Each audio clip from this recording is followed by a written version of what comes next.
Hello guys, welcome to Hollywood in Hindi.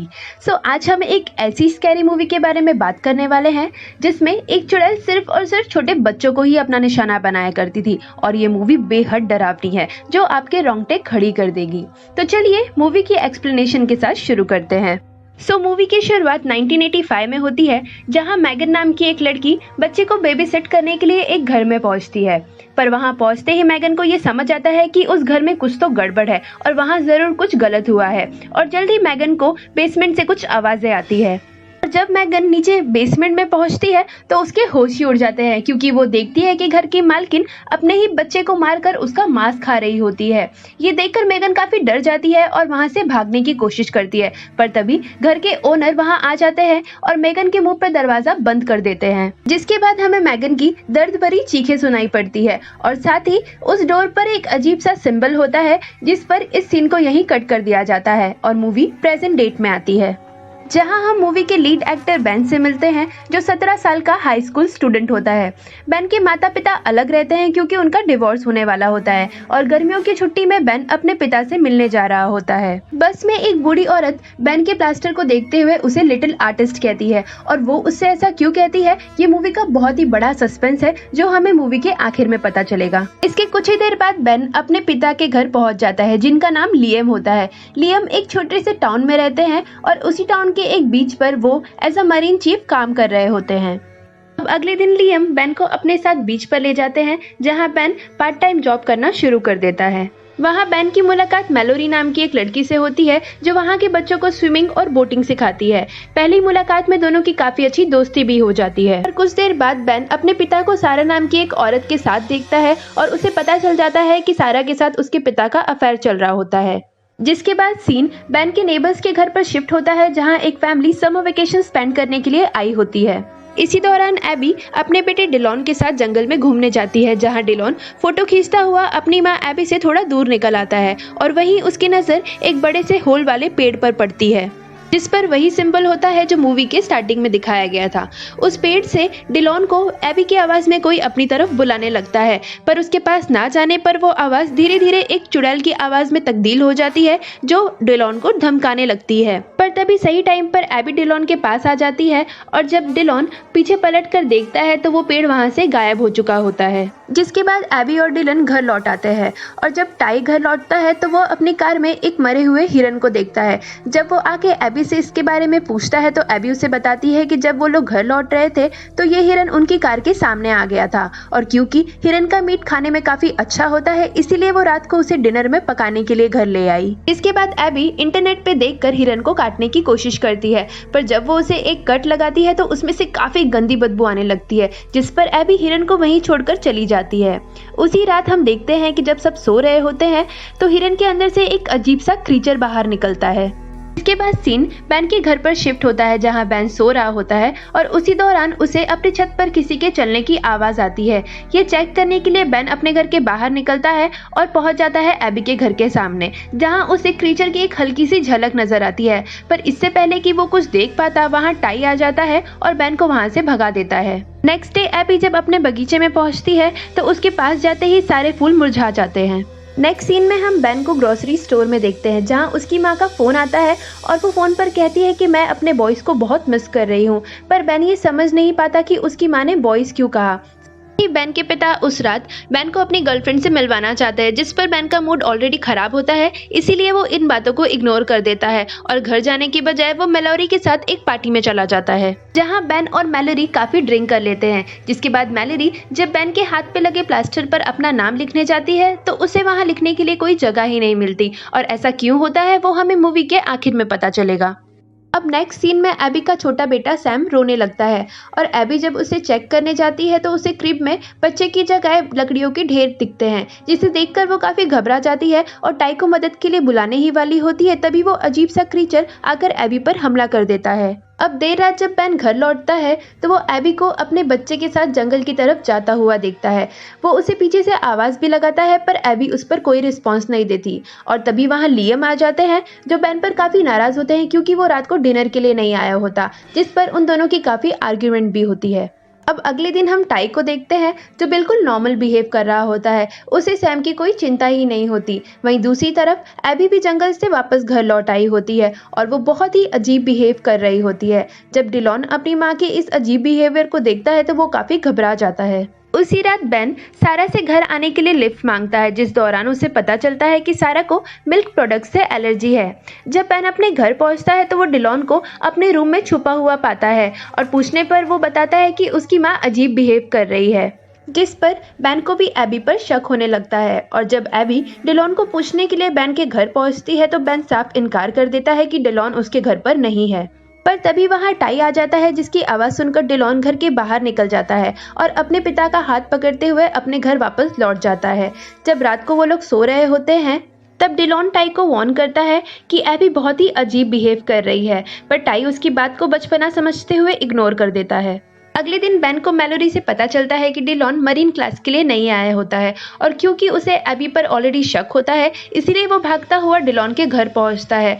पर वहां उसकी मुलाकात टाई से होती है और जब वो डिलॉन के बारे में टाई से पूछता है तो टाई कहता है कि उसका कोई बेटा है ही नहीं, जिस पर बेन काफी हैरान हो जाता है। इस दौरान बेन को टाई के घर के दरवाजे पर वही सिंबल दिखता है जो हमने मूवी की स्टार्टिंग में देखा था और डिलॉन ने उस पेड़ पर, जिसे देखकर वो उसके कुछ पिक्चर्स क्लिक कर लेता है और अपने घर पर जाकर इंटरनेट पे उसके बारे में सर्च करने लगता है, जहां उसे पता चलता है कि इस तरह के सिंबल डार्क मदर नाम की एक चुड़ैल बनाती है उन घरों पर जो घर उसे पसंद आ जाते हैं और इस तरह की चुड़ैलों का जन्म शापित पेड़ और पत्थरों से होता है।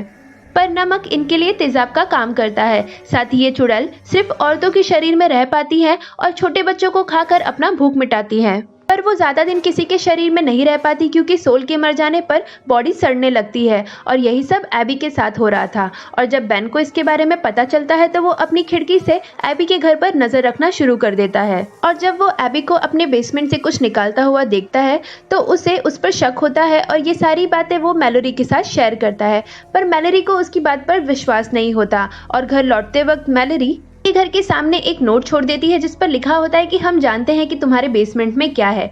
ये नोट टाई को मिलता है और टाई जब बेसमेंट चेक करने जाता है तभी वहां एबी आ जाती है और उसके कान में कुछ कह देती है, जिस पर टाई बहुत ही अजीब सा बिहेव करने लगता है। इसके बाद बेन उनके बेसमेंट में पहुंचता है और वहां उसे एक डेमोनिक पुतला मिलता है जिस पर उसे एबी और उसकी फैमिली फोटो नजर आती है, पर उस फोटो में टाई की आंखों को स्क्रैच किया होता है। इसका मतलब ये होता है कि चुड़ैल ने बच्चों से रिलेटेड सारी मेमोरी को उस आदमी के आंखों से मिटा दिया है। इस वजह से टाई को अपने बच्चों के बारे में कुछ भी याद नहीं।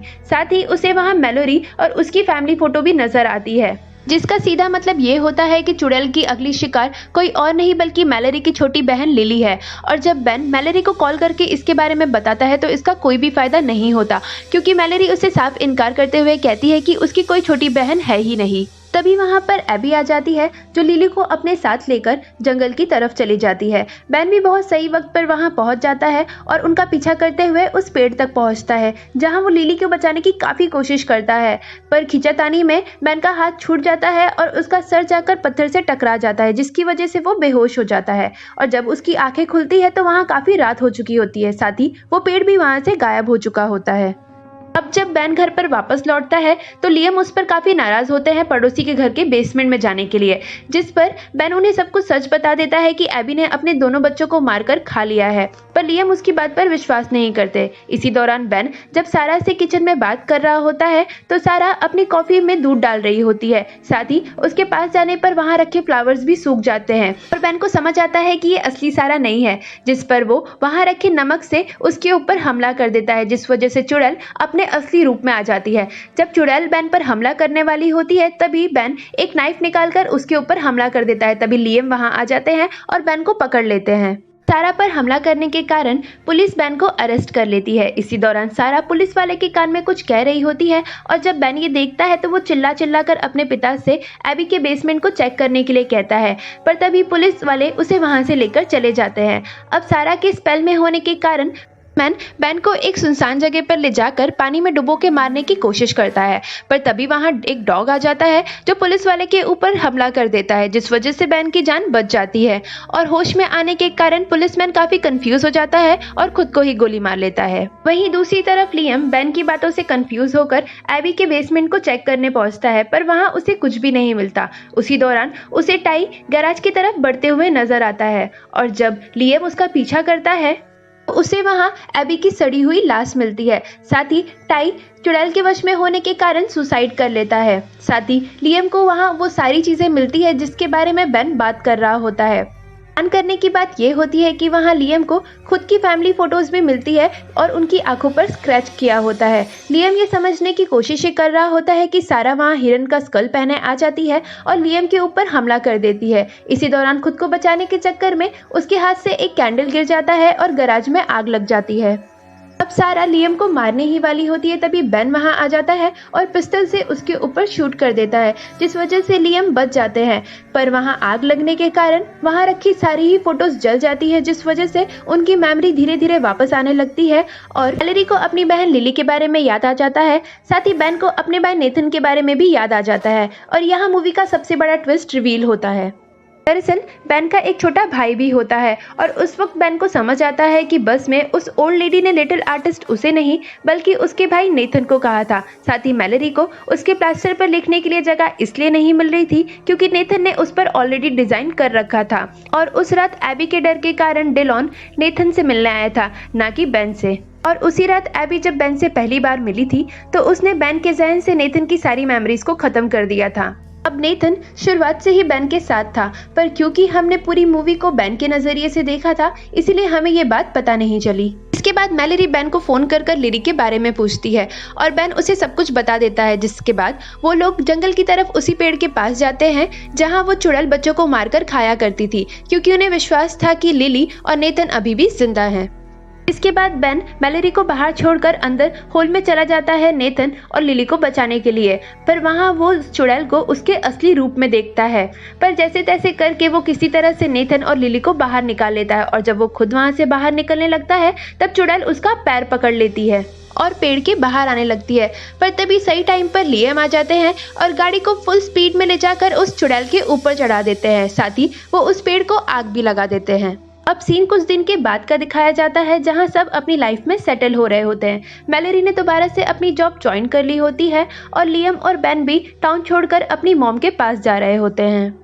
और बेन के जाते वक्त मैलेरी बेन को एक फूल देखकर उसे कहती है कि वो उसे भूल ना जाए। रास्ते में बेन ये नोटिस करता है कि वो फूल प्लास्टिक का होता है और वो सोचने लगता है कि उसने उसे प्लास्टिक का फूल क्यों दिया। वहीं दूसरी तरफ हम मैलेरी को बच्चों के साथ बोट पर पानी के बीच में जाता हुआ देखते हैं और मैलेरी की एक वियर्ड स्माइल के साथ में इस मूवी को यहीं खत्म कर दिया जाता है। पर मैलेरी की स्माइल देखकर ये समझ आता है कि उस चुड़ैल ने मौका देखकर मैलेरी की बॉडी पर कब्जा कर लिया था और वो चुड़ैल अभी भी उस टाउन में जिंदा है।